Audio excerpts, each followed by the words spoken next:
gentlemen, and welcome to the Dirt Sheet Radio NXT Rewind for December the 12th, 2023. I am Tyler, the pro wrestling hipster, coming at you from parts unknown Ohio, at PW Hipster at Twitter, at PW Hipster over at Instagram, and Threads. It's pretty much the same all the way across the board. Gentlemen, let's introduce ourselves real quick and then get into tonight's main event segment. CJ Carter first. Here as always. I on X, Twitter, whatever your flavor, at CJ Carter 22 here, rewinding Tuesdays and Fridays as part of Dirt Sheet Radio family. And of course, I'm the third man in today. I'm normally not on this episode, but I am Caesar. I go by NoobTube on all the social media platforms. I'm not calling it X. That just sounds weird. The only X I know, to quote Tyler, is Degeneration. Normally, I'm on the other shows such as Raw and Dynamite's post shows, but today I'm joining these two gentlemen in discussing NXT. So where do we go? Where do we start? All right. So the I guess main event segment this evening was Trick coming out to celebrate his victory at Deadline in the Iron Survivor challenge match. I gotta say, Trick is, I think this kind of goes without saying, but the man is a solid promo. The audience is super, super into him right now. It's sky's the limit for Trick at the moment. But yes, the interview was interrupted by Dragunov and then eventually by Mello, leading to some drama. Gentlemen, what did you think of this interview segment? I'll let you go first. I even thought at the start of the night, like, I don't know. Yes, I was surprised that went uncensored, his Trick James line. I thought this was very much kind of like a Cody Rhodes situation where the star power of Trick is undeniable at this point. I mean, the crowd reaction was phenomenal. They were behind him the entire way. And if he doesn't manage to beat Dragunov, it's only because of his current storyline with Mello. I think they have to set him up for something further on down the road. I'd said it on the Deadline Rewind, and I think I had said it in a previous NXT Rewind as well. A great way to bring this all to a head and give Trick the recognition he deserves. Triple threat match at Stand and Deliver with Trick, Dragunov, and Mello. If I think Dragunov is going to win at New Year's Evil, but I think they really need to put the title on him soon.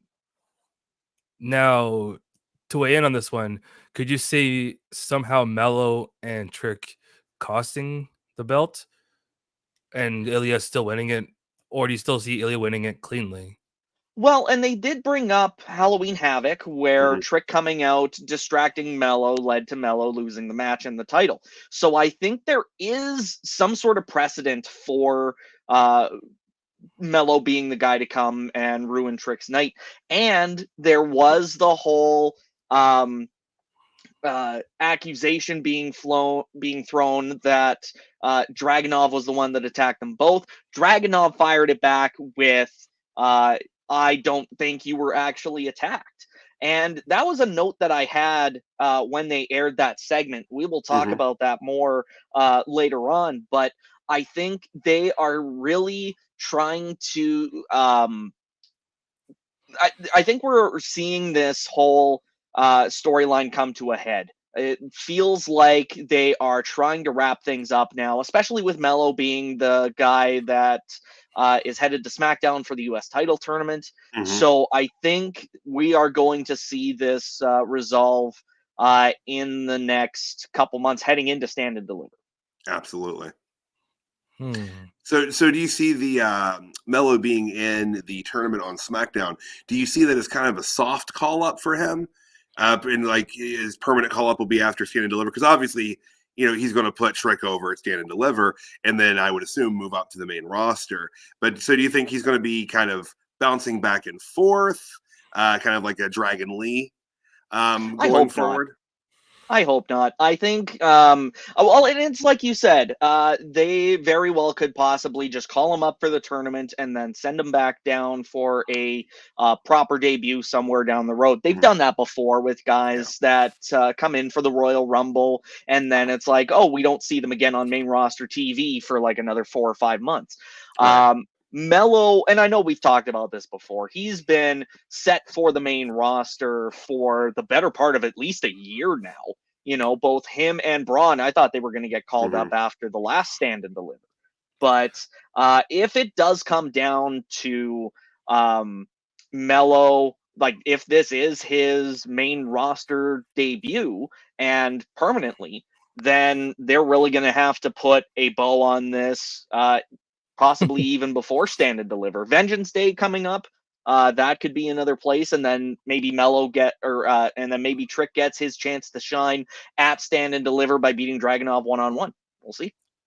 I mean, the other option they could go with, I know, to kind of paraphrase what you were saying a minute ago there, Tyler, is like maybe the tournament is a soft call up, let him come up, do his thing, and then go for whatever way he goes. But then later down the road, he does all his other stuff, helps with Trick, giving him the push to get Trick even higher up. Then maybe the Raw after Mania will bring him up permanently. That's a pretty big time, and everyone always like every Raw after Mania is always huge. Oh yeah, absolutely. So And like they've maybe they've the perfect definitely time to made a do it. habit of calling those NXT guys up on that Raw So wouldn't or that be the that perfect SmackDown following. wouldn't that be the perfect time to do like Braun and Carmelo the same night, or should they do separate nights? You guys think? Because they're gonna bring them up probably. I guess like the perfect time to like full push everybody. I feel But like they do separate brands yeah, because Yeah. that's a lot of NXT call up power between Mello and Braun Breaker. If they wanted to do, you know, the Raw after WrestleMania and then the SmackDown after WrestleMania, I'd be fine with that. Raw Yeah. is Mello. Raw is Mello. Mello is Raw. Yeah.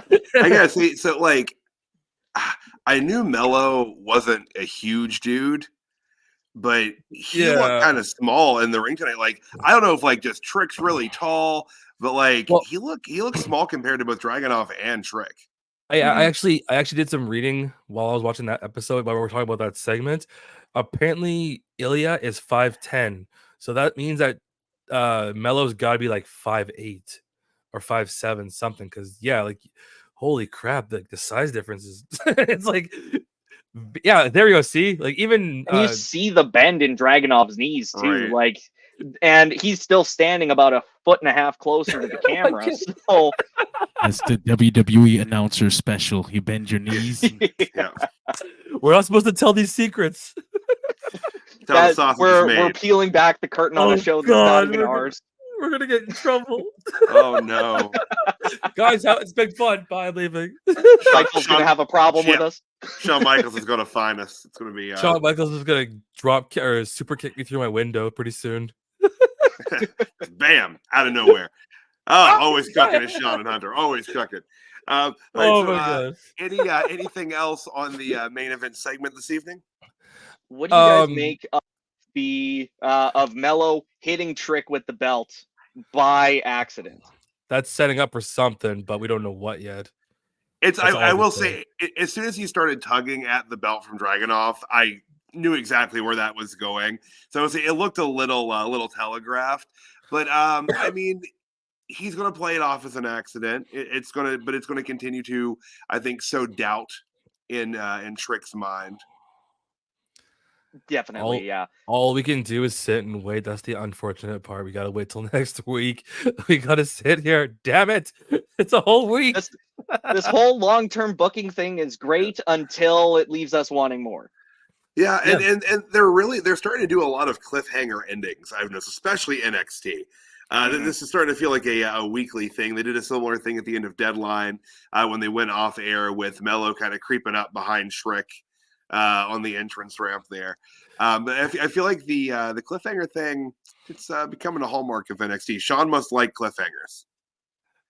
Honestly, speaking of cliffhangers, if you guys had to pick, I know where I would rather pick: cliffhanger ending of a match or a segment. I like the cliffhangers after like a match where it's like a brutal beatdown and everyone's freaking out. What do you guys think? I mean, I always remember the the Monday Night War era WCW going off the air with a massive brawl in the ring, or Sting hitting 17 members of the NWO with a baseball bat. Yeah. Oh God! As Shivani declares that this is the greatest night in the history of our sport. Every single week. Every single week was the greatest night. Oh. Now, the other thing with that ending that I think I pointed it out right before we went on air was it looked like Mello was going to reach to pull up Williams off the mat, and then as soon as Williams' hands started going out, he kind of pulled it away like he was going to try and go after Dragunov again, and the look on Trick's face was like, what the hell are you doing, man? Yeah. So, like, they're definitely pulling at these threads to be like, yeah, we're and I think I had it written down in my notes too earlier of like, where else can this storyline go, essentially? Mm-hmm. Like where can they go that isn't? It felt like the accusation of Mello saying Dragunov was just kind of like throwing shit at the wall and seeing if it sticks. I mean, and I mean that could be on purpose. Maybe it's a designed to be a show of desperation from Mello. Like he knows storyline wise, he knows he's cornered. He's about to be found out, and that's when he just start doing all this crazy shit. When someone starts to get caught in a lie, the lies usually get a lot more ridiculous. Oh, for sure. And I think I said kind of something along the lines of, Mello's win against Lexus King on Saturday. That doesn't actually eliminate him as a suspect just because he won the match. Right. That's just him covering his tracks. So I think you're right. I think it is more so a desperation thing than anything. But at the same time, I don't know if even in on the back end side of things, like the writing process, it just feels like even for Mello, that's a weird straw to be grasping at. Mm-hmm. Now, because I've heard you guys both talk about this individually in your own ways, you guys are both saying that the title could change at New Year's Evil. I almost said New Year's Resolution. What if, let's say that we go into it, they have a good half an hour match or however long we're gonna give them, but somehow Mello costs Trick the belt, and then they get like a blowout, like a start having like a feud for a little while, and then say at the Stand and Deliver for Mania weekend, they do the triple threat idea then. How about that idea?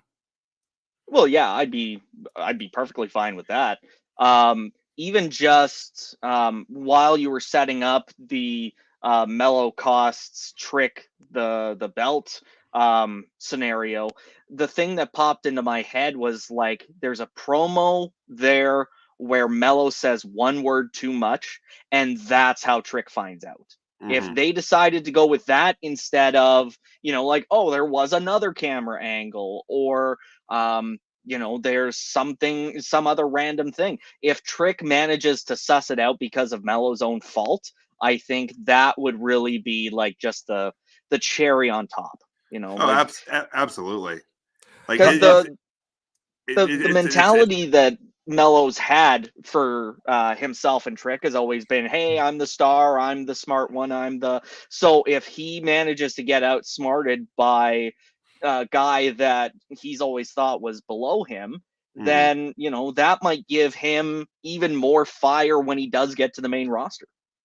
But I like that idea too, because I'd rather it be discovered through something like that, something more nuanced, than, like you were saying, just another piece of backstage footage leaked by NXT Anonymous, which we didn't get anything this week from NXT Anonymous. We still don't know if they're on break, or if Von Wagner fought those kids either. Like, we're going on a month now, and I still need that answer. he got lost at their school. he's like trapped in a janitor's closet. Oh no, hold on. To make it better, he's stuck at Chase U. There you go. To make it more wandering the halls of Chase U. Chase.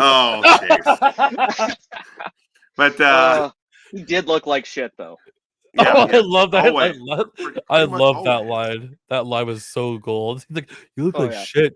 Just But Just completely out there, and then moves on to the next thing. But keeping kind of the conversation on Mello and Trick, let's loop around to the start of the show. Tonight's show opened with Carmelo Hayes and Trick Williams walking into the venue. All of the media or paparazzi, of course, only wanted to talk to Trick and discuss his, win at the PLE on Saturday. And then you just see a very dejected, sad Carmelo Hayes just sulk into the background and into the backstage door area. as they lower the camera down too. It's just sad. It's so sad for Mello. It's so sad. Mr. Lonely. That went into a recap video for Deadline. Standard thing. Anything on that little opening bit with Hayes and Williams? I mean, it was weird that they set up the backstage attack for essentially like a 2.5 minute window. Mhm. Like I think maybe they did it that way as a way to be like, oh yeah, there's no way anybody could have attacked Mello and gotten away with it. Like how Right. far into that building was he when he got attacked? But before he did his best Peter Griffin. Well, and even like there was a moment that really stood out to me as far as that he may not have actually been attacked was him pushing aside a folding chair that was like half unfolded. It made it look like he didn't have enough time in that recap video window Mhm. to stage his own attack accurately. So he was kind of like a split second, like, oh yeah, I'll just try and clear this out of the way here. Smack. Make Yeah. some noise here. But Scrap the yeah, like chair. that's I think there is I think that is going to be the way that they go forward with this who attacked Mello is it's just going to come out he faked his own attack. Yeah. Okay, I got one for you guys, and of course our awesome viewers. What if it turns out it's not Dragunov? What if it turns out it's not Trick? What if it's the third factor, like maybe a debut? Like somebody actually attacked Mello. Like no, like someone actually attacked him, but it's somebody we didn't expect, like a debut or a return or some weird. It's Puck. It's Puck. I'm Damn sorry, it. that's who? That's Puck. That's Puck from Alpha Flight. You're Canadian, man. Come on. That doesn't mean I know every single comic that's set in Canada. Oh, here comes John. Yeah. Don't have many comics that are set there for you to be confused. That's your guy. Those are your guys. You don't Man, have Hey, look, I them I and know- Wolverine. That's John, it. I know Wolverine's Canadian. I know Deadpool. Deadpool's Canadian. I Look at know the Captain Wendigo. Canuck is a comic that exists, and John. that's pretty much it as far as Canadian goes. Hold Wolverine on. was a member of Alpha Flight. Hold on. In our That defense, doesn't mean I know Oh. every single comic.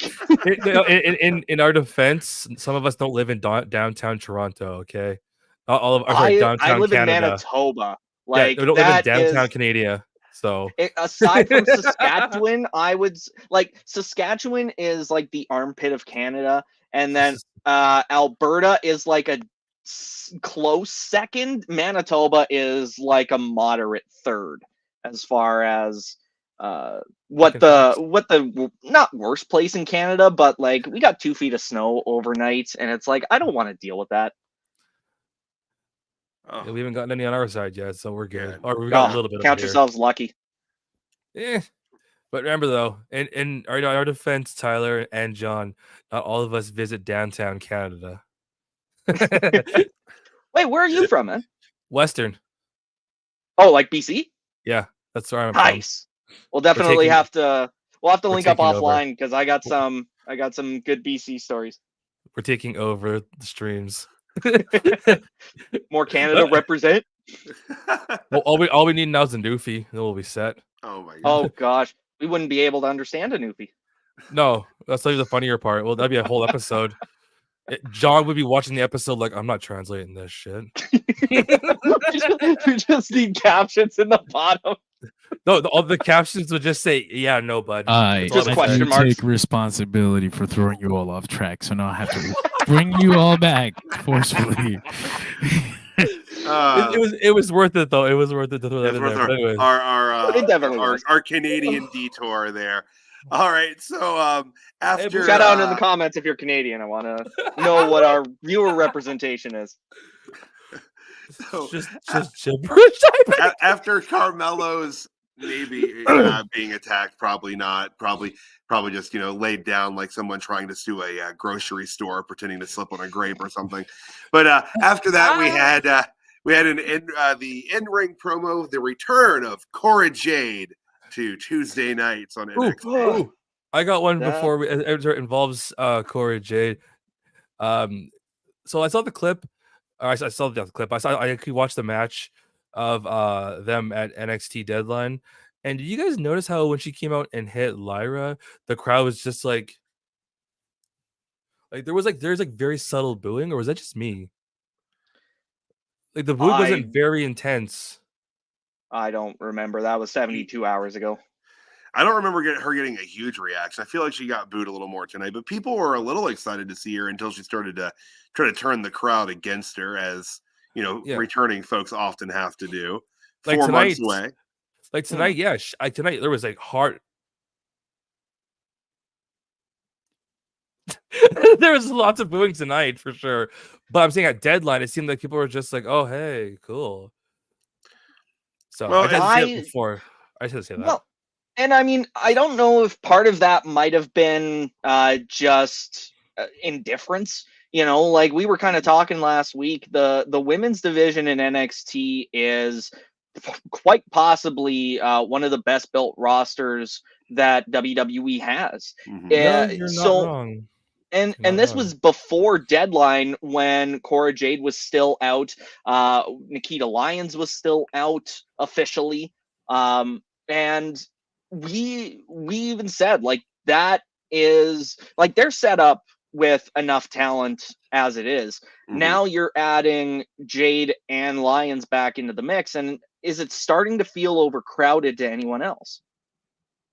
Not really. Like I mean, I've it been is starting to watching. feel like we might be building towards a, maybe an all women's NXT PLE. That Or- could be it too. I'd be down for that.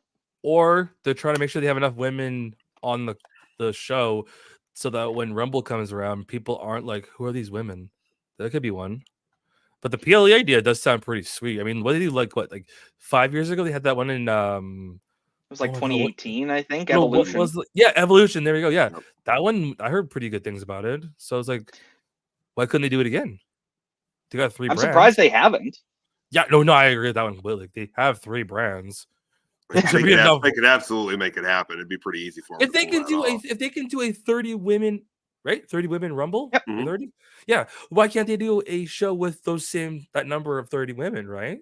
Right. Because so many of those women that they call in are just in for the Rumble. Like they're Hall of Famers coming back for one last paycheck. They could fill a women's Royal Rumble with just the roster that they have and be perfectly fine. But I do like the fact that the Rumble brings in all these old faces and some NXT call-ups. Yeah. But yes, I think it's definitely overdue for another all-women's pay-per-view.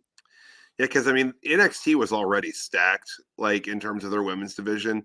Like you said, now you're just adding a couple other, huge pieces to that. With Jade being back in, Nikita Lyons being back in. Speaking of Nikita, this did break down into a bit of a brawl in the ring, setting up for a tag match later tonight. And with Cora Jade's promo, I wish she would have taken like an acting class during her time away, just something to help with. She still has a problem with her delivery. Her promos fall flat for me. I don't know. Am I alone in this one, or I mean, what do you guys think? I thought that she was all right Saturday night. I think I said that actually on the recap, that I felt that she came across as pretty confident on her short backstage promo there that night. But I didn't think she was that bad here. I thought it was kind of a little bit, generic heel patter.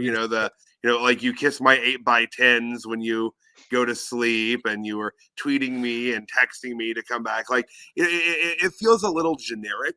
Like maybe she doesn't quite buy into her own character yet. Do we almost call it promo rust? No, 'Cause she's because been I gone for a mean, bit? she didn't really have promos that struck me Mhm. as really Woo! captivating before she left, anyways.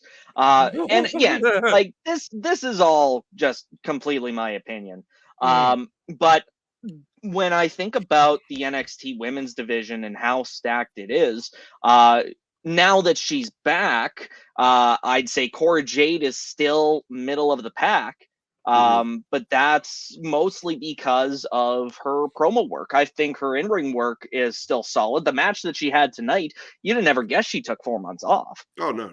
Now, Yeah. I just want, since we're speaking on this topic, I feel like I should bring this up. Who would you guys say is already like a solid promo delivery is among the women? Would you say, if you could like nail one name on that topic?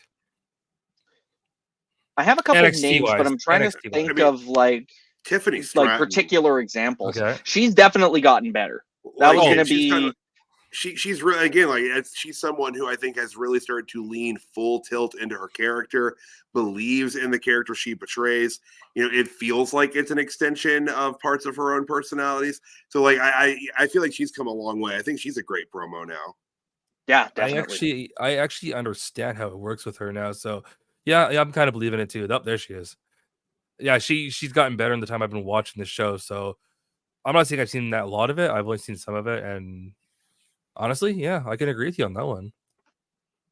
But anyways, back to the good stuff, the brawl that broke out. Or I guess no, wait, what about the men's breakout tournament?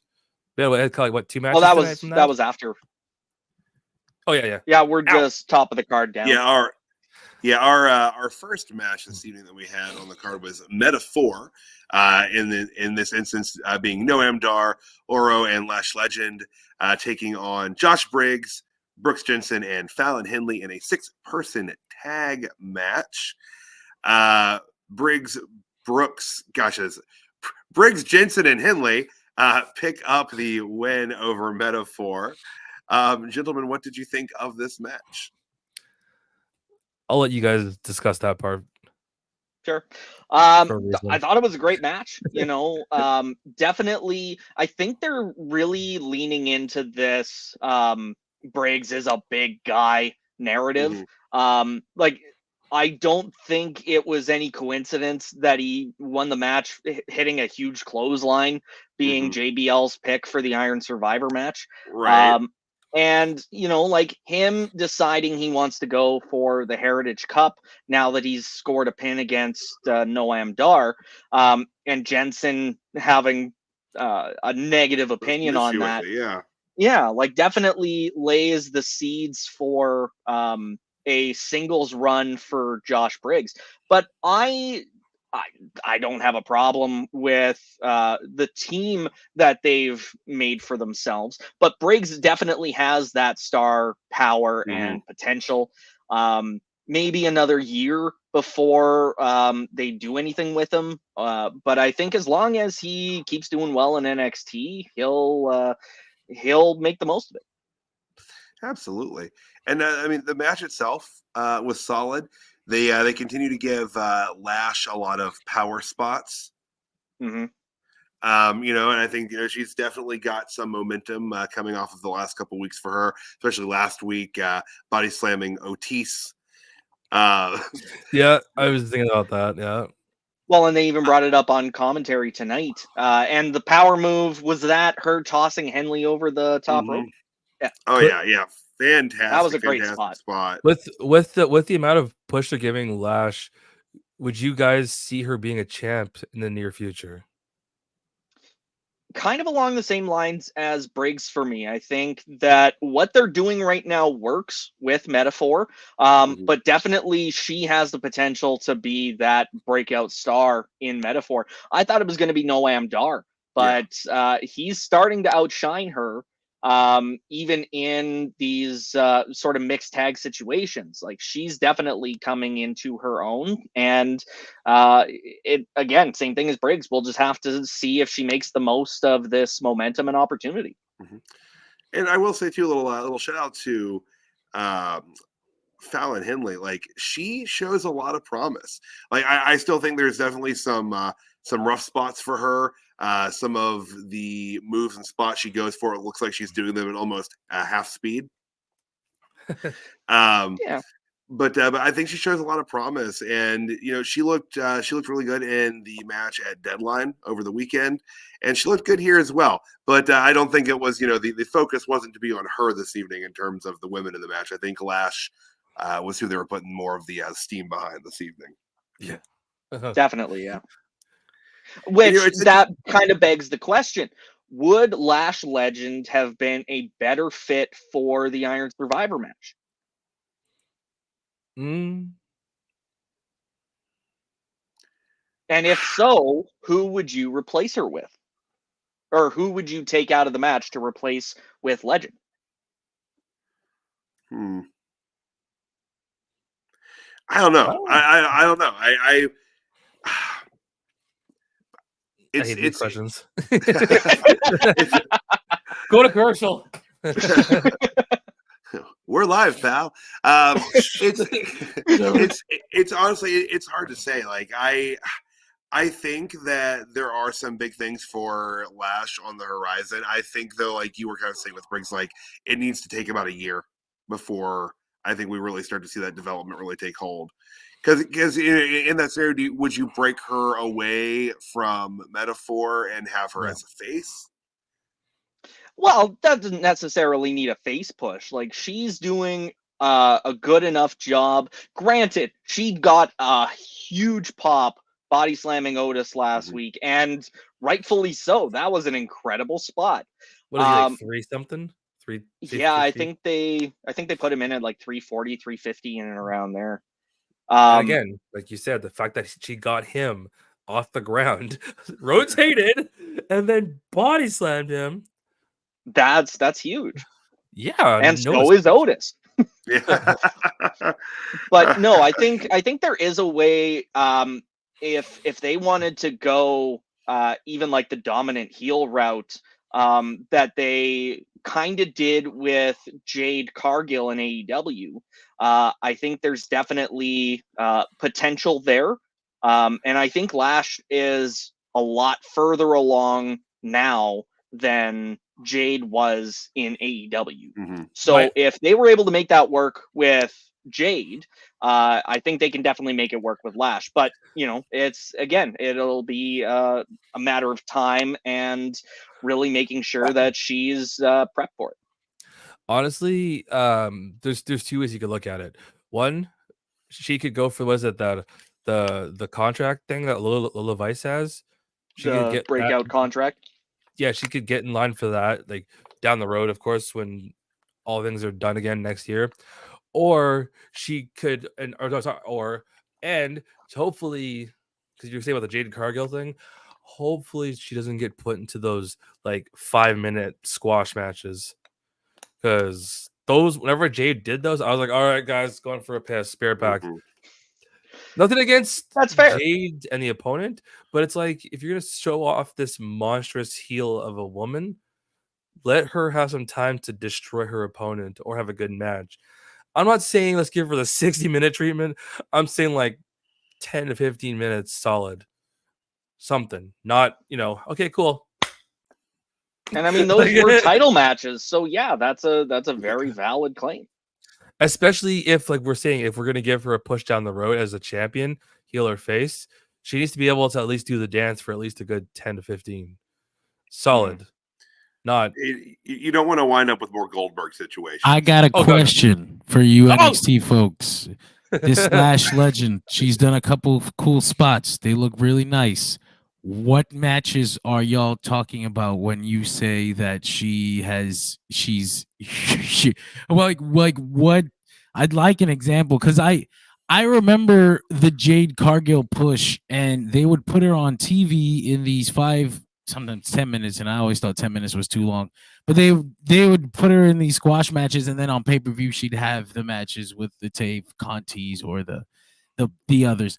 I thought that the pay-per-view matches were the real showcase of how much Jade had learned and the skills that she had developed in the time that she had been there. I'm wondering which Lash Legend showcases I should be looking for to compare the two. If Well, there and to are be fair, any. we're just talking about more recent showcases. So like the Otis spot, this match tonight, like she's showing the potential, and nothing against Jade Cargill either, but I think Lash has definitely I'm trying to figure out how I want to phrase it. Like it almost feels like Jade hadn't earned that that star power or that streak. And again, star power isn't something you teach; it's just Gotta be something you born with have. it, brother. And yeah, no denying she has it, but that spotlight could have been more effective if she had a bit more experience under her belt. Yeah, I definitely see that.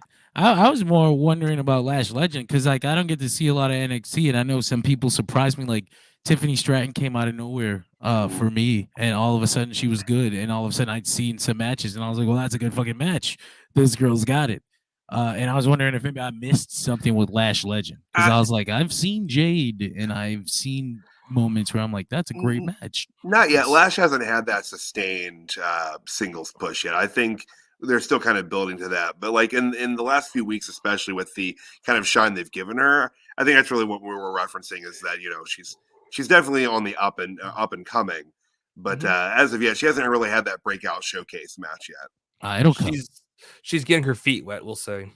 I think with this And- push, for sure, because sometimes all the companies do this, where somebody like Lash Legend, like these couple weeks, she got some momentum, so we're gonna put her in the title match in 3 weeks, and like it's like it doesn't usually work out well. One, because it's like the guaranteed loss, like we all know they're not fucking winning this, and two, it's like a test that they weren't prepared for.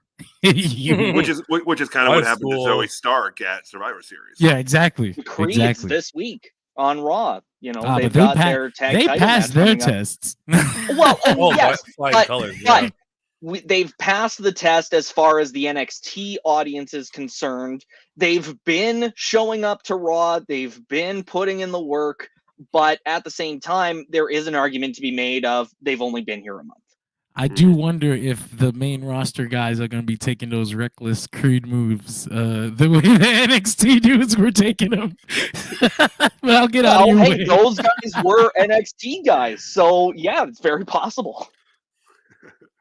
Oh, I gotta love that. Always love talking to you, John. Yeah.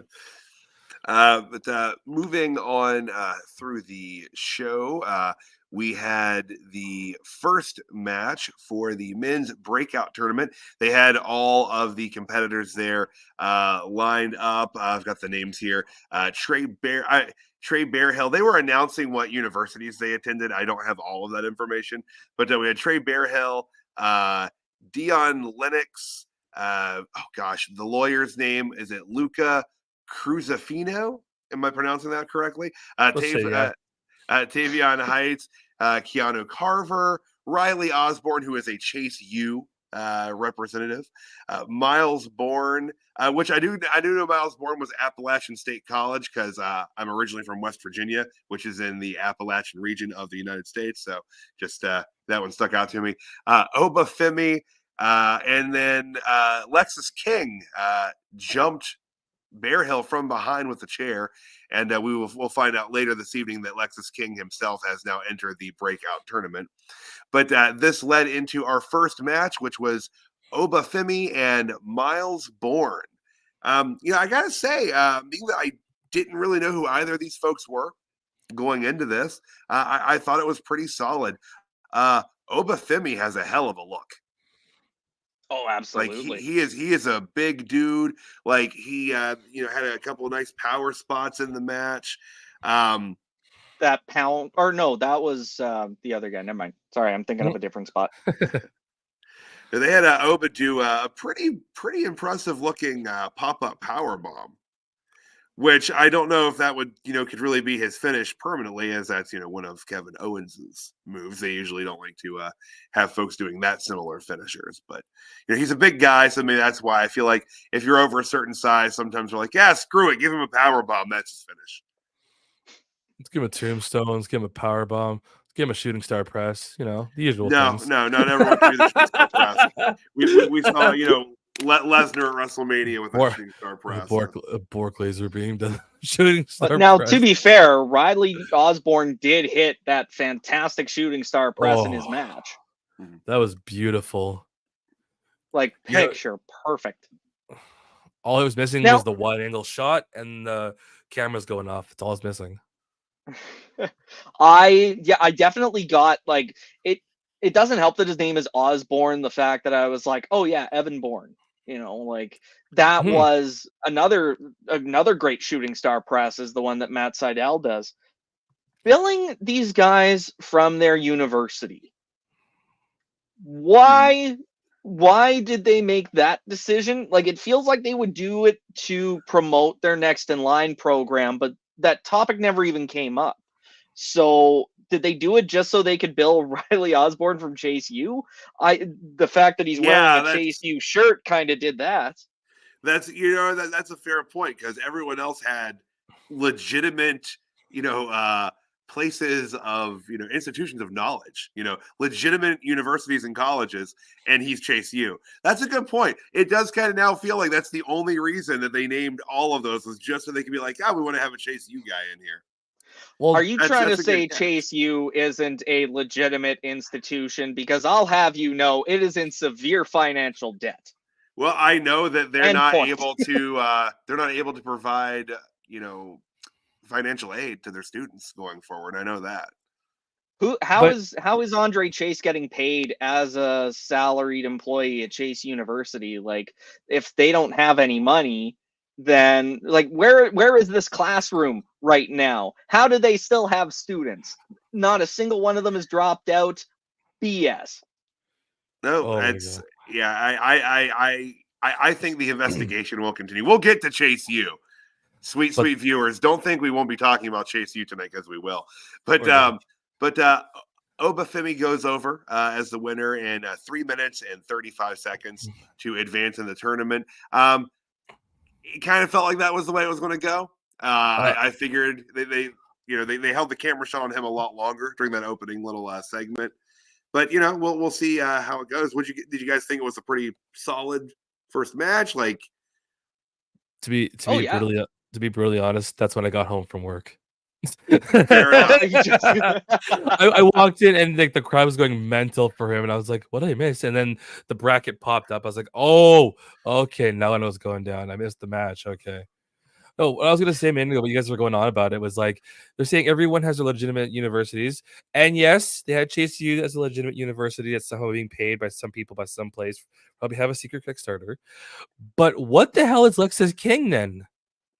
Because everyone else has legitimate universities. What is he, Lexus U? School of Hard Knocks. I was gonna quote something else. School of I Hate My Dad, something like that. University of Cincinnati, somewhere in there. Cincinnati U. Yeah.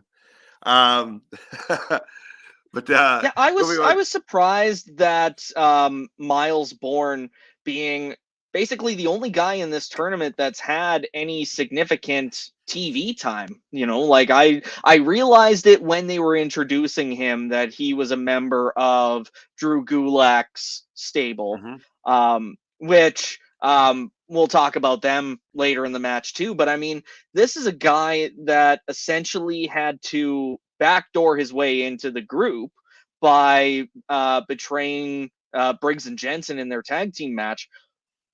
He loses in the first round, but he still gets to hang out with Drew Gulak, Damon Kemp, Charlie Dempsey. Like, it feels out of character for those guys not to have some sort of issue with that.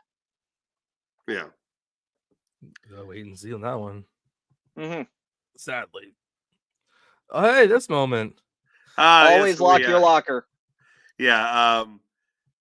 Yeah, so we move on to the backstage segment there.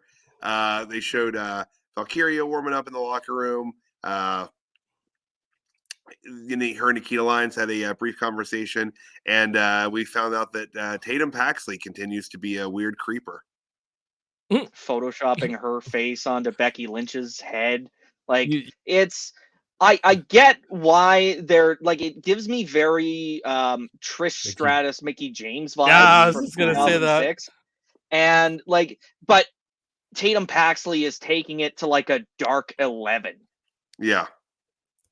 And I guess she's doing a really good job of the character. We'll talk about that a little bit later in the show as well. But I think so far, it's just been a few weeks into it. She's nailing it. It's certainly an interesting take for her. And like I said, the first week they had her in the background, we didn't even know who it was. I had to look it up to see who was even there. So it's working out for her so far, I think. If we're gonna throw cards in that mix and suggestions, how much you want to bet she helps out Lyra at New Year's Evil and to keep her the belt, but doesn't do it on purpose? Does it like in a creeper, subtle stalker way? If that makes any sense. Well, and I mean, and like we just kind of saw there, they had a really close interaction at the end of the match. I'm not getting the vibes of like negative crazy. Like, I'm not here to hold a knife to your throat kind of thing. Like, I'm here to make crazy? sure you. Well, cosmopolitan crazy. It's fun. It's safe. Yeah, exactly. Like the part where they're like, "Oh, I don't want to harm you," at least yet. But yeah, it definitely felt like you're right. She may end up helping Lyra retain at New Year's Evil, or even if it's for self-preservation. If she decides she wants to go after the title and she wants to beat Valkyria to do it, again, a la sort of Trish Stratus, Mickey James, how that played out. But I think we'll just have to wait and see. I agree with Tyler. I think she is absolutely killing it the last couple of weeks. Yeah. Not that she didn't have a character that worked when she was teaming with Ivy Nile and hanging out with the Creeds, but it's a different kind of thing that we see. The closest comparison is Nikki Cross, but at least she does more than just stand there. Mm-hmm. Yeah. Not to mention with Tatum versus Nikki would freak out, throw things, smash things, stand there, and corpse it full tilt. With Tatum, you notice that she's doing the weird, like, I'm going to touch you, you're mine. I want to insert words here, but I'm going to make you Very suffer Kathy for Bates. a bit. Yeah, I could end you here and take your belt, but I'm going to like pet you or some weird stuff like that. Like, to quote you guys at Dark 11, basically. See, like that. Yeah. Lyra's probably like, oh, good God. And Rubbing the Tatum's like, feathers from her gear. yeah, Tatum's like, you're my best friend. Hot. John just, I mean, what was that? I didn't hear anything. All right, so there was the picture over the screen. I didn't see anybody else jump in. No. I know that was his plan. I'm gonna keep us rolling here. So Dragon Lee defending the North American Championship in an open challenge, and the challenge was answered by Tyler Bate. Da da da da. I gotta say, fantastic match. That was a pretty Absolutely. good match. Yeah. Great athleticism on display from both guys. I wouldn't have minded seeing Tyler Bate win the North American title. More so just because I still think Dragon Lee should have stayed on SmackDown. Mm-hmm. But if they do end up going with Dragon Lee as the North American champion for the long run, I think Tyler Bate really set the tone for this title reign. Especially now we know he's got another challenger next week. And, we'll see what they end up doing with him in the long run. It's Drew Gulak. I don't know. I think it's actually going to be Dempsey. You think they're going to Dempsey on it? It's all four of them at once. They're going to tag for the belt. Okay, they're all North American champion. Yeah, they're different time zones. Hey, free bird roll, Oh my God, please no. Um, I'm the Pacific North American champion. I'm the Atlantic North American champion. Like They come out with like a special entrance, like metaphor. Everyone gets a color. Everyone gets a time zone. Oh Right, my god! oh, jeez. Fantastic. But Oh. no, CJ, I'm with you. I kind of was hoping they were going to go with Bate just to get the title back on a dedicated NXT wrestler. Like I think that the belt's time on Dominic brought a lot of eyes from the audience that only watches the main roster. I think that helped bring more eyes to the title and as well as to NXT. But I think that served its purpose. I think we need to focus those belts onto the roster that is solely dedicated to NXT, because Dragon Lee is an NXT or is a SmackDown wrestler, right? Like he's on the SmackDown roster. But what? And I think we're about to say the same thing. Caesar, go ahead. I was gonna say, what if they're not necessarily punishing him, but they're letting him, to say, spread his wings for a little bit on the NXT brand, just to continue to bring more eyes onto NXT? Well, I don't think they're punishing him in any stretch. I think it's just circumstance that led to him even getting that belt. I think that without question, had Wes Lee not suffered the injury that he suffered, he'd be walking with that belt right now. I think that Dom was slated to lose it to Wes, and they said, screw it, we'll just put it on Dragon Lee. Maybe he comes back at like Rumble, or not Rumble, whatever the pay-per-view is next. Not Vengeful Day, not New Year's Evil. Well, I think Vengeance Day is the next one, isn't it? Yeah. No, it's New Year's Evil. New Year's Evil is the next one. Oh, but that's just a regular episode of NXT. Yeah, no, but I'm just saying, like, they're not gonna put the belt on. Like, let's say Wesley is kayfabe injured and he comes back in like 2 months. No, he's going to be out a year.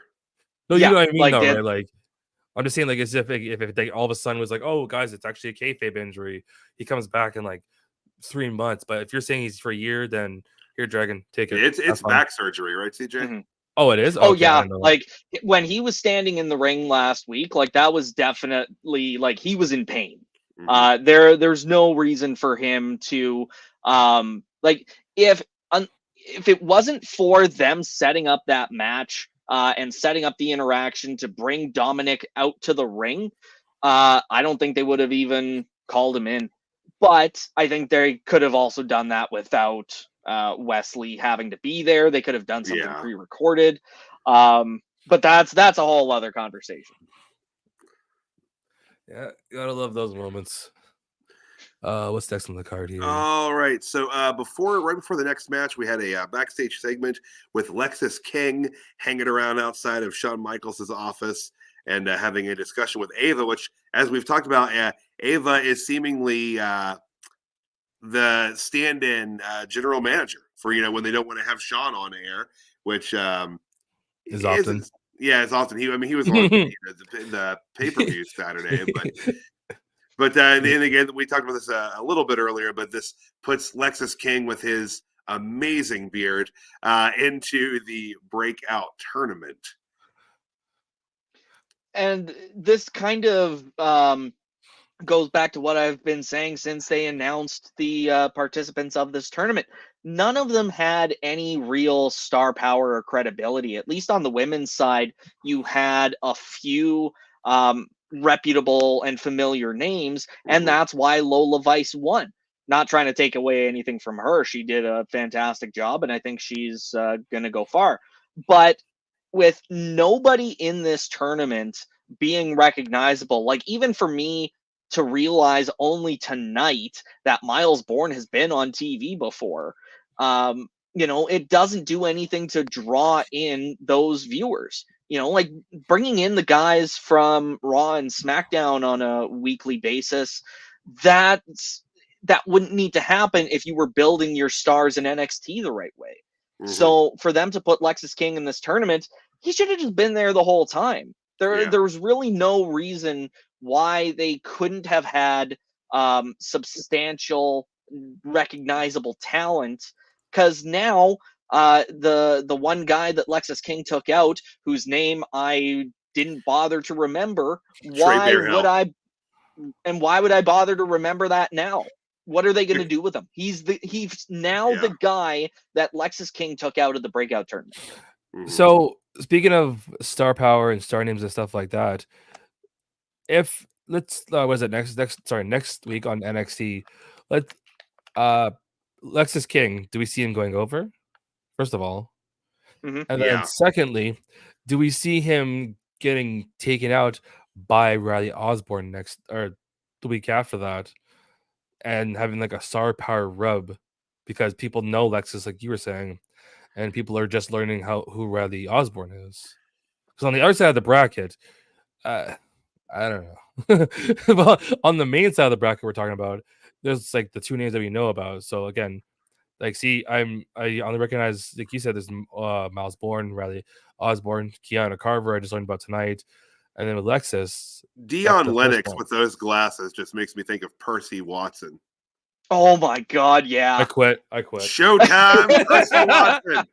Okay, This is just the while first this time is Percy Watson's name has been mentioned on any sort of podcast or stream in probably 8 years. Do we get any can money we for throw it? that bracket back up for a second? Do we get any money for it? Can we throw that bracket up for a sec, John? He's not here. It's the magical voice. Remember? Oh, true. No, I do have the graphic. Uh-oh. Well, The AEW's pulling the microphone again. No, I had something in my Brian lap. Danielson fined him for stealing that picture. Tavion Heights, is he giving off No Way Jose vibes to anybody else? Oh God, I see it. Like, Oh. I saw the dreads, I saw the beard, and I was just like, give him a conga line, and he's essentially Dude. the same guy. Does Luca remind you of Tommaso Ciampa from like the Ruthless Aggression? When he was the SmackDown lawyer? Yeah, does he remind you of that? Oh, A little bit. Oh, this is such bull. This is unfair. So we've got on the one bracket Brian Pillman Jr. versus Percy Watson. Percy Watson. And No Way then we've Jose got versus Tommaso Ciampa. for the right to face Obafemi. Do we are we drawing any parallels to Obafemi and Riley Osborne for anybody? Riley Osborne actually reminds me a little bit of he ran with the Miz there for a while. A-Rye. Oh, Alex Riley. Alex Riley, yeah. Maybe it's just the Riley, but I don't know. Alex Riley wishes he was that swole. Yeah. But Obafemi though, can we see a parallel of somebody? Well, and the parallel that I had with Keanu Carver in his match, very much like a bigger Apollo Crews.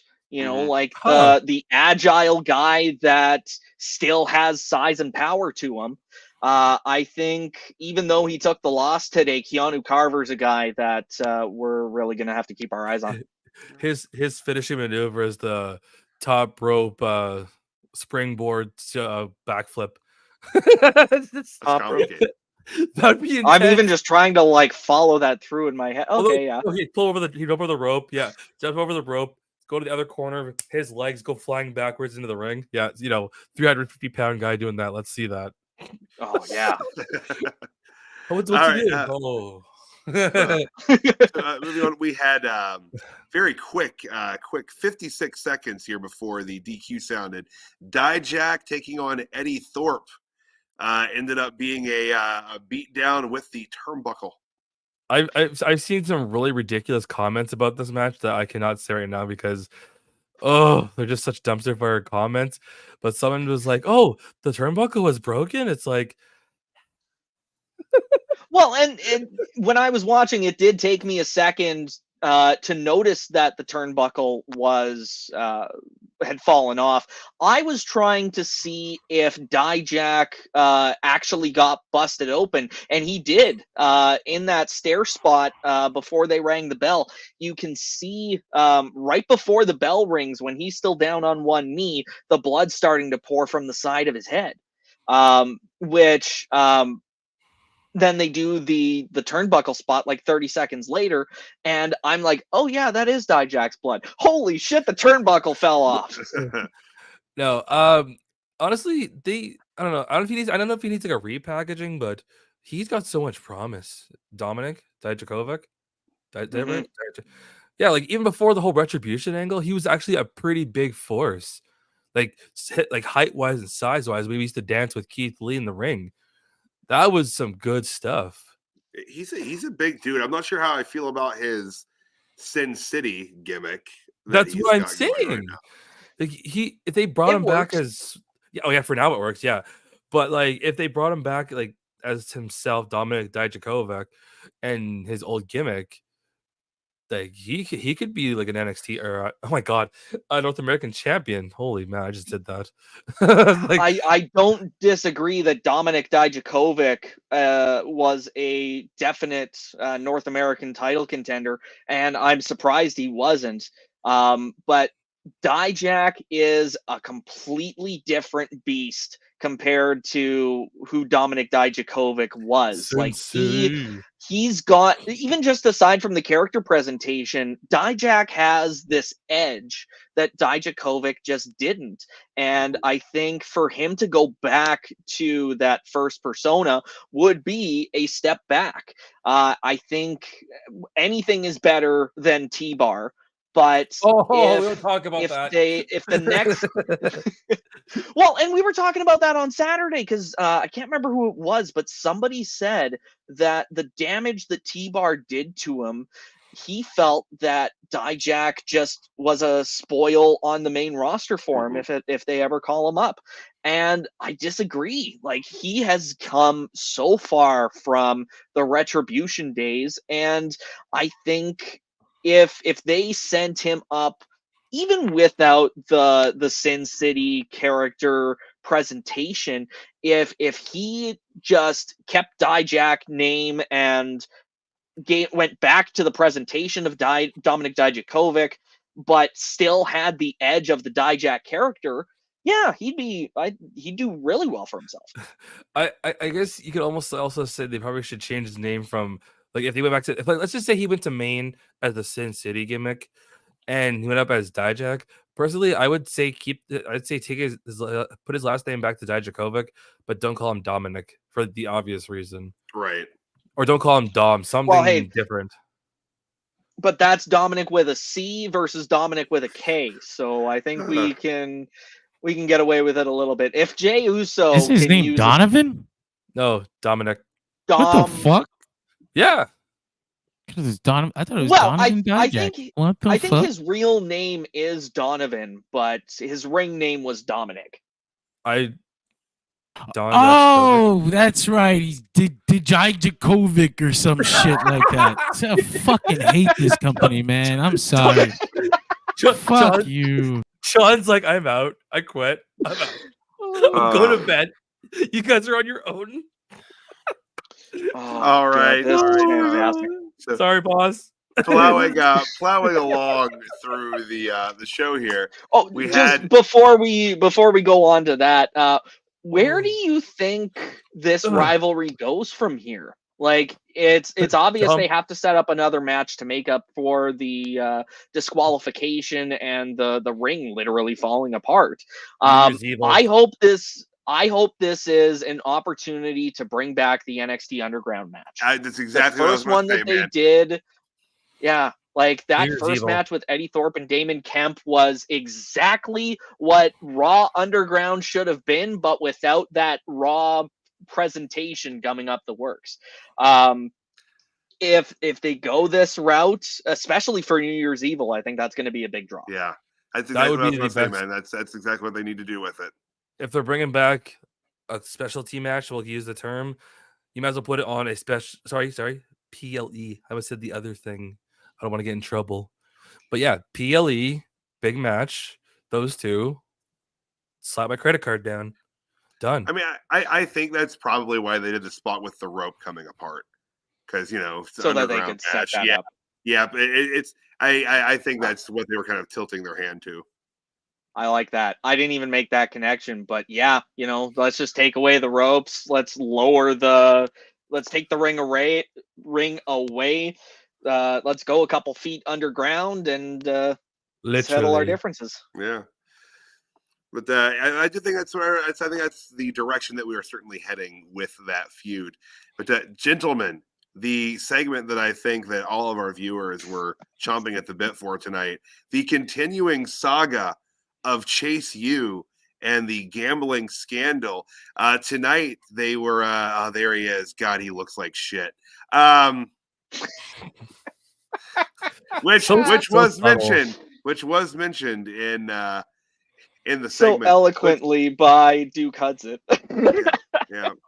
Just Jesus, followed up by fantastic. school. Like I absolutely just cracked up in hearing that. And he does look at him. Look, he looks like shit. But that's nothing new. This is how he's always looked, honestly. He always looks like shit. But they were talking about Walmart charged him 5 cents for all the bags under his eyes. Oh my god. Wait. Do they charge for bags in Canada? They're not charging for bags. They do. They charge There you for go. bags in California, dog. I found that out the hard way. 10 cents a bag. Get the fuck When out of here. That's like When 15 I cents was- Canadian. No, you can kill the turtles, but only if you pay a dime, right? That's what we're doing here. Fuck you. Thanks, mysterious voice. When I was still working retail, the amount of people that I would have like bitching about a 5-cent plastic bag, I lost count. No, my favorite is when you say, "Do you want a bag?" And they go, "No, thank you," and they're carrying like their whole pile of crap like this out the door. Absolutely. I'm not buying your bag. Fuck you and your bag. I grew up my whole life without paying for a bag. I'm supposed to pay for your, but get the fuck out of here. Put it on my back. Thank you, mysterious voice. Chase U. We were talking about Chase U. Right, Chase U. No, I got So one more thing. Hold on. I got one more actual good thing for. We're gonna chase you, okay? There's a place in my area where I won't say names because reasons. I was looking at them like, okay, for a paper bag it's a quarter. For like a slightly fancier bag is like $1. And like the one up from it is like a freezer like hot bag for $2. So I guess like for you guys, I'm like $1 in the US. And then there's like this fancy one that's like a size or two, like the double size of both bags, and it's burlap. It's 10 freaking So your bucks. health care is free, your schools are free, and they nickel and dime you on every other aspect of life. I really do need y'all to get back to the Chase's U segment. Start a Kickstarter, Casey. We'll pitch in money. We'll pitch in No, money. this show is fully off the rails. We are not going back on. What are your thoughts on self-checkout? I can't make the self checkout staff party, unfortunately. Oh my god. I thought it was rough that Scripps hands Andre Chase the briefcase when it's essentially just like the same sort of case for a new set of poker chips. Like, how distasteful. The man lost the money from gambling. Give me a break. I think they're at this point they're just trying to mock him. They're trying to make money back to pay off the debts. Apparently they made a couple $100 on the car wash. I think it was like $65 $66 on the bake sale. On the bake sale. I mean, they tried. JC Jane and Thea Hale made eyes at the Chase U. Look at that. That's a fantastic shot right there. That sums up my feelings on all of these segments. Just it's Got it. Babe, wake up! New meme template just dropped. Right. It's exactly. It's the memes are writing themselves out of these segments. When your friends do something stupid and you're just like, yep. You guys. Yep. So with that part at the end with Scripps dropping off the briefcase, I was expecting something along the lines of the D'Angelo family, kind of like what we saw the last few weeks with them interacting with Chase U, dropping off envelopes. Does the addition of Scripps add anything to this storyline for anybody? You know what it is, right? You know what that is? There's actually a secret millionaire. He's got lots of Bitcoin. That's what's going on. He pulled a Cameron Grimes and made so much off GameStop stock. Yeah. The reveal it. He's Banksy. Oh, that's what it is. Banksy. Okay. Honestly, it doesn't add a whole lot for me. Like, this angle is just, it ain't great. I don't want to say it's the worst week to week angle I've But it's ever entertaining. experienced in pro wrestling. I mean, I enjoy talking about it. So there's that. I think the segments are overall kind of cringy, but I enjoy talking about it and saying that Andre Chase looks like shit. I think that on a t-shirt. Andre Chase looks like shit. if there aren't signs in the Performance Center next week that say Andre Chase looks like shit, That's It's already happened. Yeah, you said Andre Chase, not Chase. Yeah. Did I say Andre? What did I say? Yeah, you said Andre Chase. The graphic Chase popped up. Yeah, whoever's in charge of his graphics, Chase Owens. fuck off. Oh, sorry, was I not supposed to call you out on that? My bad. Nah, fuck that guy. Fuck the graphics. Yo, isn't that? Okay, go But on. yeah, like this part here with Scripps, like what happened with this tag team? Like, are they gonna bring them in on this with It Scripps, never happened. or yeah, like are they just back in the mud? Is that what's happening? Gang? Are they not in a gang? Is that not what they were doing? Was Scripps? Yeah, that's right. There's Crip, 3 of them. He's used to be Crip in real life, which I refuse to believe, but I get it. Wait, They're what? They're in the Chase U cafeteria. Scripps in real life was a member of the Crips. No, Motherfucking Reginald was Yes. not a goddamn Yes. member of Yes, the he Crips. was. Name. he was Yes, he Reginald. Yeah, you're Reggie. right. Okay. Oh Hey, my Cirque god. du Soleil. Hey, listen, as a guy from the Bronx, anything that can get you out of there. Cirque du Soleil. Is it? I'm saying it wrong. Cirque du Soleil. Yeah. Du Soleil. Du Soleil. I know, because I know you guys are Canadian. I don't want to fuck up the French word. Look, Technically, it's yes, Cirque. we have They're a not that kind substantial of French Canadian. population. It's not us. We don't talk about them. They don't even want to be here. It's fine. They're like that one classmate who's like, "This is crap." Speaking of classmates, oh my god! So Reginald's a gangster. Yeah, okay, I'm gonna believe that. Yep. News to me. Had no idea. Ne- But, next thing you'll say is you got Anderson Cooper doing crazy stuff down the street. We don't know what's gonna happen next. Reginald's a gangster. That happened next. It's a crazy If world. Reginald It's a crazy if Reginald is a Crip, maybe Anderson Cooper's a Blood. Who knows? Hell, no. Yes. Here's a Canadian one for you. Hell, next thing you know, we find out Don Cherry's got his own energy drink line. At least Yeah, CJ it's got called that Woo one. Energy. Oh my! I quit. I Uh, quit. All right, so Back to Chase U class. we're moving on from Chase U. This is let's get to Are we the next match in suspended? the Are breakout we tournament. suspended? I'll sit by JC Jane in suspension. You guys can leave it there. he doesn't even go here. He doesn't even go here. Goes to a different school. We had Keanu Carver taking on Riley Osborne. That who, was again, actually pretty sick of a match. Holy. It was great showcase for sure. They- The pounce at the end of this match was what I Yeah. was thinking of from Obafemi earlier. But yeah, just such an impressive showing from both of these guys.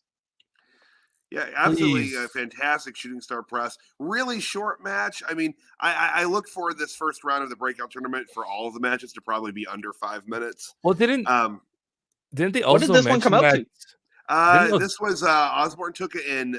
Let's see, the count is 3 minutes and 28 seconds. Didn't they also mention on That's, the air that apparently that was like his actual very first match, Keanu's? Yeah, I could have sworn they said that. they signed him in January, I think they said, and he it was his first match tonight or February, one of the two. Either way, not a bad start.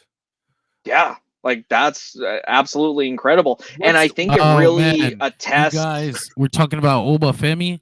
They dropped a fucking promo, or you talking about him earlier, and they just dropped one of those post-show promos on Twitter for him, and it's really freaking good.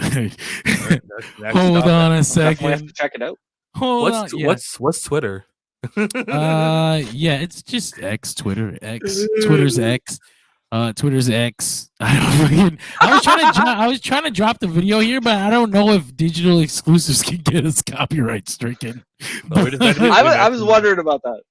Make your way over Nowhere to Twitter and check out this Obafemi promo because it turns out the guy is not just impressive in the ring. Right on. On to the next segment, though. He's throwing trash cans of people around backstage. While the thoughts in my head, I came across this comic on the weekend of all the social media apps gathering for a Christmas party. They're all saying Merry Christmas to each other, and then you see the X logo walk in, Happy Xmas, and everyone else is just thinking to themselves, this fucking guy. Pretty much. Well, what you hear? Give us Twitter. We want the bird back. Dude, we love the bird. We love the bird. Right? Come on, Musk, make it happen. Either turn the symbol for Twitter into a muskrat or turn it back to the bird. That's the options at this point. Not this stupid X crap. God damn. I had one job. Yeah, All that's your one job. That's your one job low-hanging right fruit. There. All right, so let's we'll talk about what would have been the match main event of the night. Laya Valkyria teaming up with Nikita Lyons, making her return this evening, taking on Blair Davenport and Cora Jade. I gotta say, pretty solid main event. A little shorter than I thought it would have been. This came in at just about 8.5 minutes. But Blair Davenport and Cora Jade pick up the win. Cora actually pinned Laya Valkyria. I found that interesting that they had Lyra take the pin here. They protected Nikita Lyons over the champion. That's not good. I like the way they played that out because they did have in that promo backstage between Blair Davenport and Cora Jade, them coming up with the game strategy. Cora takes the champ and Davenport takes Lyons. So it plays to the to that game plan. The fact that Cora was able to get that unnoticed legal tag. So yeah, I think that really sets it up for Cora Jade versus Lyra Valkyria once she finishes her New Year's Evil obligations. But I don't think it was protecting Lyons over protecting Valkyria. I think that's just they want to set it up, and what better way to do that than she has a pinfall over the champ. Do you look for Lyra to drop the title at New Year's Evil? No. I think she had a lot of momentum coming out of her match with Becky Lynch, and she's been someone that I've been impressed with essentially since her debut. Those pre-recorded packages showing off her character, it was different. It was bold, and it was and then she was able to follow that up with great in-ring work. So I think she's going to be holding on to that championship for as long as someone who gets to say, I took this title off Becky Lynch. I got one for you, actually. Since Go for it. I know you guys were drawing parallels earlier, this might break the system or some hokey finoki jazz. Ready for this? Do you guys? Oh my goodness! Do either of you guys see the parallels from on one show here? We have Lyra Valkyria and Tiana Paxley, and on my other side, do you see Toni Storm and Mariah May? I don't watch enough AEW. Like, I know what they're doing with the timeless Toni Storm gimmick, but I've already forgotten the other name that you said. No, but my point I'm making is, like, do we see it as, like, both have a sidekick, both have someone that's going to be with them on their side and be like, oh my God, you're the best. But what I'm really referring to is, like, back to my point I said earlier in the episode, I don't know where the timestamp is. Do you see it being one of those things where at NXT New Year's Evil, do you see Tatum possibly helping out Lyra? Not like in the visible side, but like kind of like a, dare I say that, like an Eddie Guerrero kind of thing where she helps out Lyra, but Lyra's not aware of it, and then claims the belts, gets the win, and then like 2 weeks later goes, the reason you won is because I helped you, kind of thing, because she's so obsessed. If if she does assist in Lyra retaining the title, I think it would have to be done in a way where Lyra doesn't know about it. Because That's as what a I'm saying. face, yeah, exactly. So I agree with that. Because as a face, Lyra should not accept any sort of help in a match. Yeah. So I think it would have to be kind of behind her own back. But I can absolutely see that happening. It'd be Well, it'd be and a I can weird way see too. it happening more on purpose than by accident. So the idea right now that she would do anything to hurt Lyra, that's not what we're seeing. She had the opportunity to attack her tonight and didn't take it. She showed affection instead. So I think if she does have anything to do with the match at New Year's Evil, I was about to say New Year's Revolution too.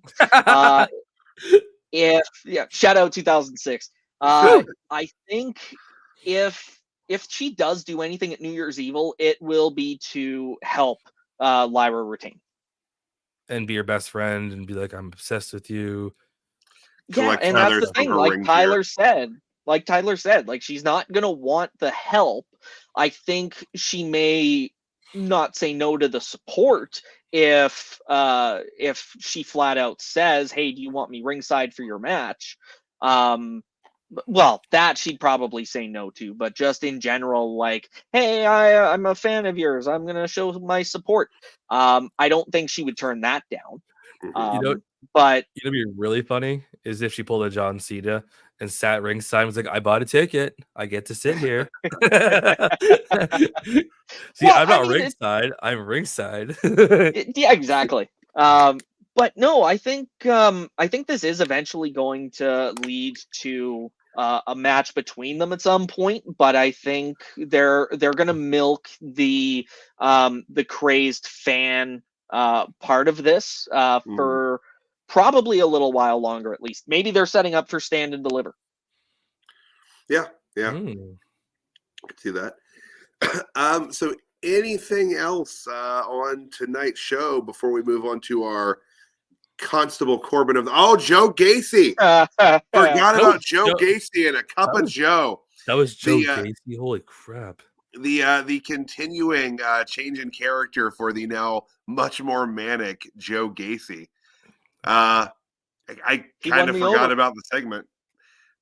Honestly, like I forget about Joe Gacy until he's back on my screen, but then it's like, oh yeah, I love seeing this side of Joe Gacy. He's definitely winning me over.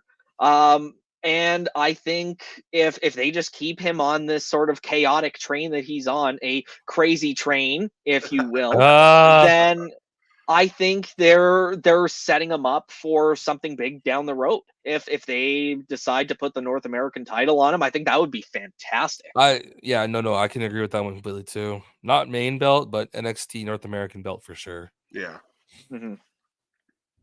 And they did set up a match for next week between Gallus and Hank and Tank. So that's something else too. I like both teams. I've liked Gallus for Gallus since their time in NXT UK, and Hank and Tank is just, they came together in the right time in the right way, and it just works. They're kind of group storyline with the other teams that are like, we need to fight each other in order to grow closer. I think did a lot of good character presentation wise for them. I think Gallus is still going to win. Like Gallus has really positioned themselves as a top team, even with Mark Coffey on the sidelines.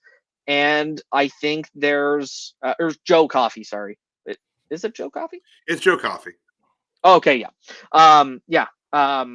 And then, if they decide to do something with the main Gallus boys versus Hank and Tank, and then setting up for Joe Gacy versus Joe Coffey, I think that would be pretty cool. But yeah, I mean, I'm excited for this tag team match next week. Yeah, should be pretty great. Also, too, next week, they did announce that we have JC Jane and Thea Hale taking on James and Dame. Tiffany Stratton's going to be taking on Fallon Henley. I feel like I'm missing one there. lost where I had that It written was down. Dragon Lee versus one of the factions. Oh, yeah, one of Oh, the no quarter catch crew. We told you it's gonna be the first ever four-person North American champion, the Freebird rule. Yeah, they're gonna Is Freebird that it. They're gonna is that Freebird the it. first time they've said no quarter catch crew on TV? Yes. Yeah. Somebody even- snuck that in. I wanted to ask you guys before we went into our closing segments. What did you think of this rumor that well, first of all, not a Whoa. rumor. CM Punk backstage at NXT again, as you guys enjoyed the show, backstage hanging out with the kids. The Okay. rumor is that Shawn Michaels may actually he might not have ever been the long-term plan for NXT's PC head, or whatever the hell they call him there. And I guess thinking about how he got the job, it wasn't a bit of a rushed situation. We just kind of grabbed whoever we had next to us. But the rumor is that WWE is actually setting up to give that position to CM Punk. While being the guys who actually watched this show, what did you think of that idea? I mean, It doesn't make sense. It feels say- very quick. I would say it doesn't make sense if you don't because if you look back at CM Punk's past, even before WWE, he was the head of the ROH school. He gets to AEW, he's trying to force his advice on all the children, and he's mad when they don't like it. So if you put him in a fucking place where they have to listen to him. Sorry, I was picturing this from the angle of he would be taking over Shawn Michaels' role on NXT television. No, not no, behind the scenes. I mean, real life, straight up. Okay, yeah. In that case, I think that would be a tremendous get for the PC. He's, he calls himself the best in the world for that reason.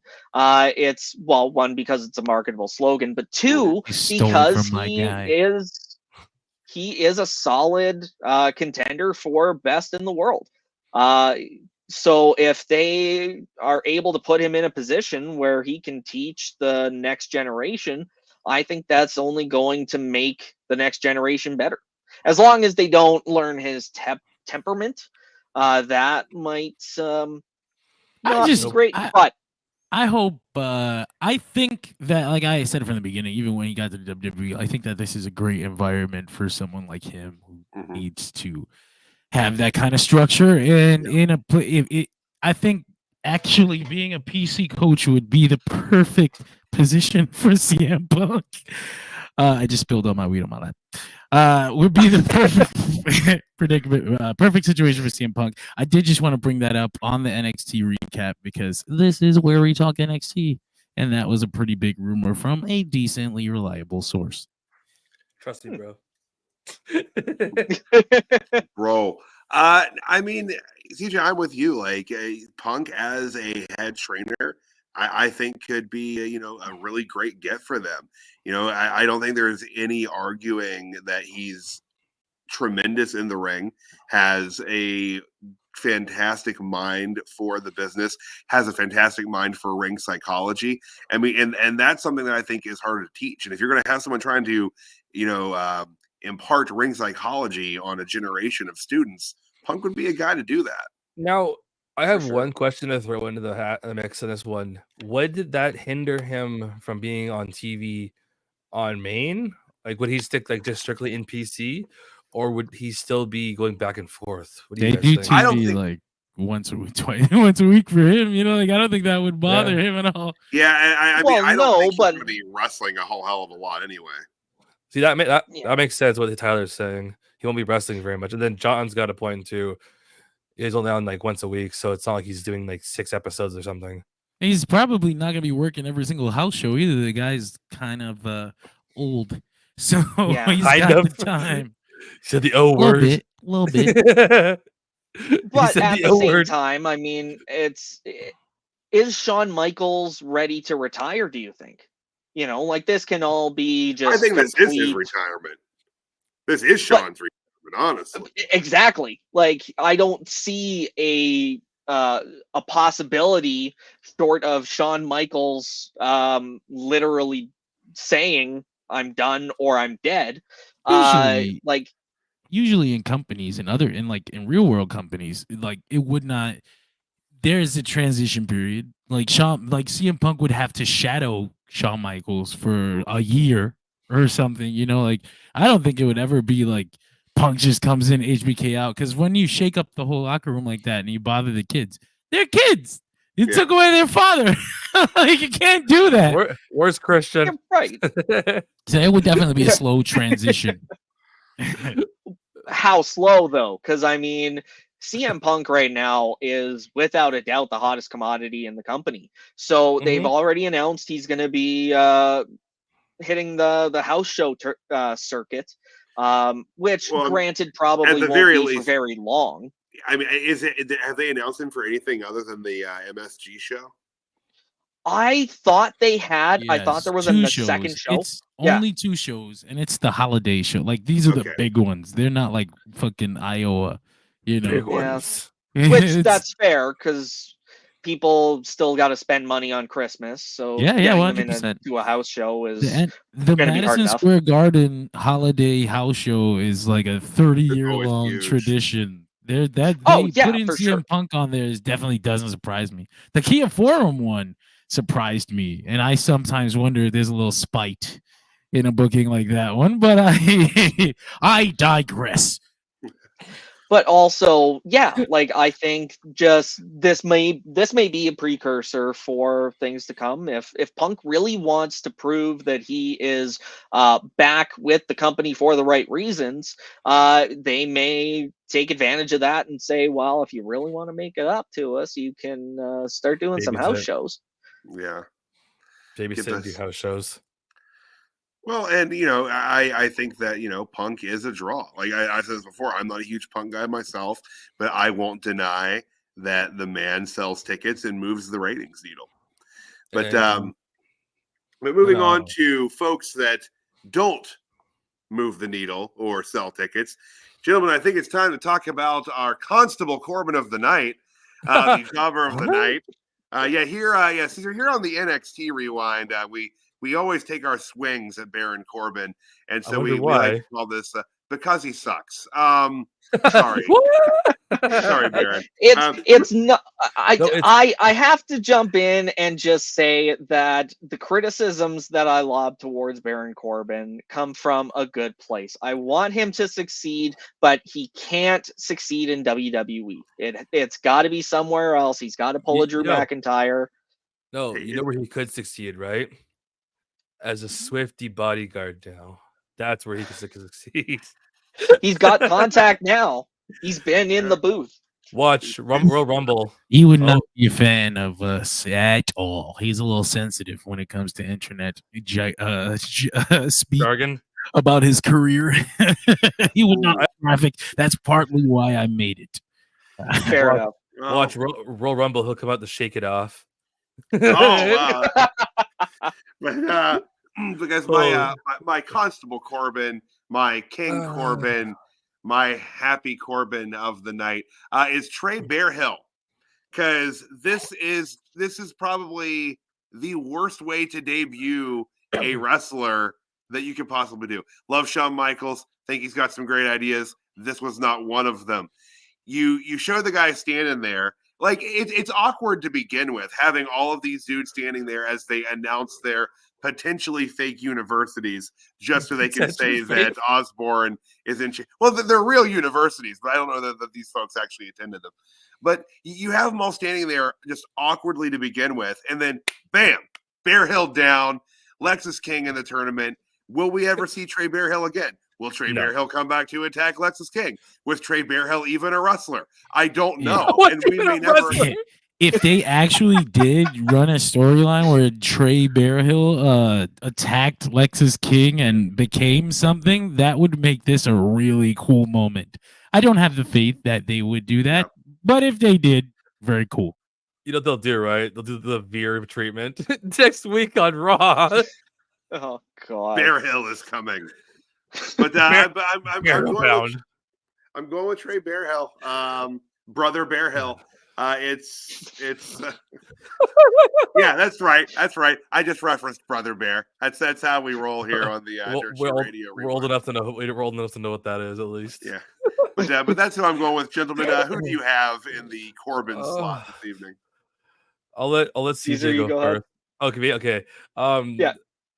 Only because we're all very curious about how he's still going. Is our boy Chase? How when you get he looks like shit. When your student looks you dead in the eye and goes, "You look like shit,"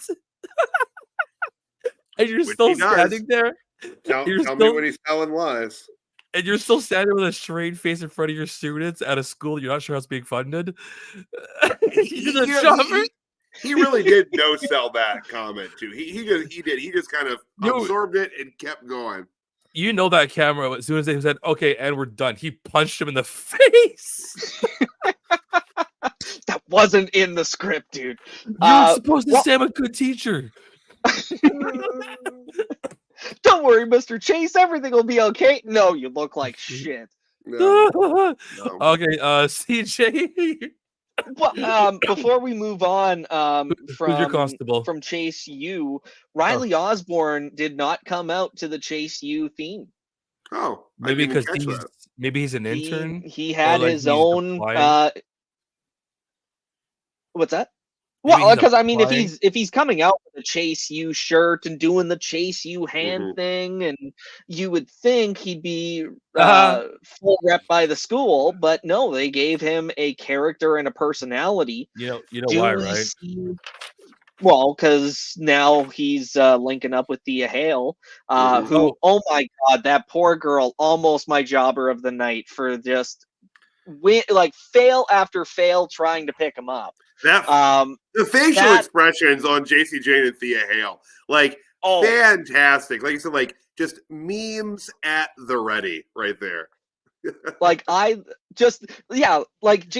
Jane in the background stole that segment for me. I literally wrote in my notes for that promo, yikes. that made me feel bad, and I have no game either. You know why he's not part of Chase U, right? They can't afford to give him a tuition. Duh. Oh. Oh my god, this is a bad joke. Let's go double secret probation.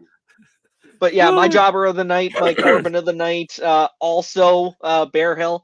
Because like I said, how can you now get any sort of credibility as the guy that got taken out of the tournament with one chair shot, mind you, to the back, not several. It's not even like you could have just taken him out for this. He didn't even have a match scheduled that night. He was gonna be the next week. But Brother Bearhill. Oh man, that takes me back. The two Moose, voiced by Rick Moranis and Dave Thomas, which of course, if anybody happens to know, the Hosers, Strange Brew, man, Strange Brew, fantastic. Yeah. Listen, Cersei. I'm not quoting that movie, that show right now on this episode. I'll get shot for that stuff. Rumor has it that Buddy's still laying face down in the arena. They didn't even pick him up. He hasn't just step over him for the rest of the night. He's not dead. He's just laying there still. He's like, "This is my career now. I am the floor." It's a better gimmick. I am floor. Oh my god. Oh, I is floor. I'm gonna press on. Yeah, Bearhill. Yeah, just how do you come back from that? It's gonna be nigh impossible unless they turn it into a retribution feud with Lexus King. But even then, we know how that's gonna end up. So now you're the guy that got taken out by Lexus King and then lost your first feud to Lexus King. On the floor. On the floor. Falls count anywhere match. Yes. Falls only. Well, it was a really easy win for Lexus King. All the guy had to do was roll him over and pin him. Easy peasy. No. As soon as he's face down, the match is over. That's it. First to fall on their face match. So bell rings. That's it. All right, the mega star of the evening, guys. I'm actually going to go with Obafemi for my mega star of the night. Thought that he had a really great showing. I will just say, kind of early on, I'm going to put him down as my pick to win the breakout tournament. I for a moment thought that they might have Lexus King do that now that he's on the tournament, but I think it'd be a little too obvious to have King win it. But I think that Femi's got a lot of promise. That he does. Definitely impressive in his first match. And I was going to pick Obafemi for my megastar of the night, but I got to give it to Trick Williams. The dude just has so much momentum right now, being a title contender and this mellow storyline happening at the same time. The reception that he got from that crowd tonight was nothing that comes close to anybody else on the roster. Trying to stunt, I'm a good. That caught me off guard. Even on Saturday, like his win in the Iron Survivor match, I likened that to Daniel Bryan winning at WrestleMania 30. Mm-hmm. So he is without a doubt the biggest star on that brand right now. And hard to say he's not the mega star of the night. In all honesty, I'm in a whole different angle with this one. I've got 2 joke ones and 2 actual ones. The actual megastar, I'm torn because their match was pretty good. Which was the Keanu and Osborne match. That was actually pretty good, considering again, Riley is hit that beautiful shooting star press, and Keanu's a big dude that can actually move pretty good. So it's like I don't know who to pick in those two. Those guys were they put on a good match, especially considering it's for the actual tournament. So maybe Keanu down the road versus Obi. Those two could be an interesting pairing to see. Hell, maybe Keanu gets put into an angle as like someone's bodyguard. I mean, the dude's like, well, guys, I'm gonna guess like 6'5", 320 maybe for all you know. But as a joke version of the megastar, it's between 2 people of the same certain university, and that's one Andre with his classic line, "You look like shit," or our very own JC Jane with her meme-tacular moments. There were a lot of them, so give it 24 hours, and we'll see a lot of the memes going on pretty soon. So those are the ones I gotta pick because. I don't know if they do, but I really get the impression that JC Jane and Thea Hale hang out like outside of the production of the show. Yeah, they see like they have a really fun chemistry. Like I don't know that they're friends in actuality, but like if they're not friends outside of what they're filming for the weekly shows, I'd be shocked. They seem like they have a lot of fun working together on screen. No, I can 100%. See it. It'd be weird if it wasn't, because it's like, I don't know. The only way I could think of it seems very genuine is the word I'll use. Because whether Carter and Katana Chance are kind of in that same partnership. Like they genuinely hang out with each other and have grown a genuine friendship, and I love seeing that. Especially like I was more of a Gigi Dolan fan than JC Jane. But that's just because like I was physically impressed with Gigi Dolan. Because I was impressed with Gigi Dolan's physical prowess in the ring. Yes, me too. Yeah, her pair of physical prowess. Look, I am not saying that I'm agreeing with you, because you are savage animals and you're just massive horn dogs, and I want no part of that. When you said Gigi Dolan and I thought of the image that could have been prompted, I did not click it. He pushed X on it. He pushed X on it. That's all. Oh man, No, that's so just funny. Gigi Dolan's in-ring work impressed me a lot, and I was more rooting for her in the breakup with Toxic Attraction. But Mhm. also, where's she been the last couple weeks? Isn't she with You know? Darby? She's on NXT Level Up, and no, she's not. They've Okay. been separate for a They've very, been very long divorced for a time. Okay, while. I watched wrestling more than the other stuff. That's why I didn't know. I was hoping you guys actually knew what happened to her, because like you said, she was being booked as the Shawn Michaels, and then she became the Jannetty. And I was like, I don't know what she do wrong to end up on NXT Level Up in no storylines. And that brings us back again to the NXT women's division. It's just stacked right now. You know, it's really just a rotation of like, okay, we're doing something with you right now. It'll be your turn next month. That's that Tony Khan booking. Yeah. Okay, at least Shawn Michaels knows how to book. 6 months. We're going to do something to get you over, On and main then you're going event. to disappear for 3.5 months. On main event. On main event. We'll put you in the main event storyline, and you go be on Level Up for 6 months, and we'll put you right back in a world title match after that. We promise. We promise. Promise, bro. We promise.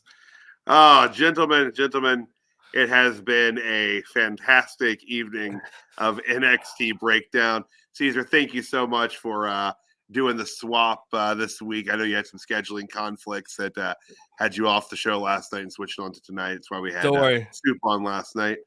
Thank you, Josh, for stepping in and taking care of that with you guys. But we want to thank everybody out there in the streaming verse that watches us live and watches us on delay and all the various platforms that we are posted on. For Dirt Sheet Radio, I am Tyler, the pro wrestling hipster at PW Hipster over on Twitter, again, Instagram, Tyler Parsons on Facebook, all that stuff. I will see you guys myself this coming Monday night for the Raw review. And again, as always, on Tuesday nights, breaking down NXT. CJ, where will we see you next? And where can we find you? Well, I'm going to be on Friday's rewind show for SmackDown. And then every Tuesday, I'll be here rewinding NXT at CJ Carter 22 on X/Twitter. And don't show up at my house. Well, there goes our plan.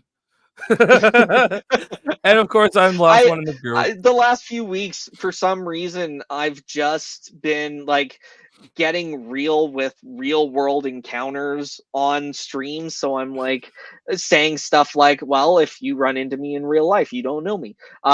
So I think I'm just gonna keep doing it. I'll give some iteration of that, and that'll be my gimmick.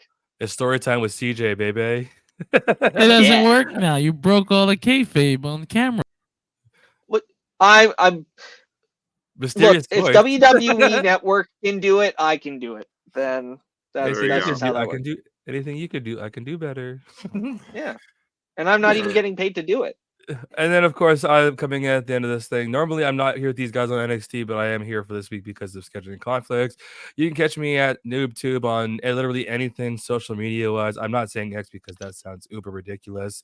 Normally, I'm on Mondays with the gentleman to, I guess, I left, you guys left. And on Wednesdays, I am doing the, there we go. I don't know. How did that happen? Trying to figure out which way it is on my camera, and then once I figure it out, the angle changes. Pretty soon I'll be like in the bottom somewhere. And then of course on Wednesdays I do the Dynamite episode with everybody else that's on there. We have a rotating. Oh god damn, it's happening. We're breaking down. But I'll see you guys on the episode tomorrow for Dynamite, and hope you guys can all make it. And again, thank you guys for having me here on the Tuesday. Now, do we get the boss throw it to the ending, or do we just throw it to the ending ourselves? Hey, guys, have a wonderful night again. Have a good night, everybody. Good night, everybody. Yeet. Yeet. Yeet. Yeet.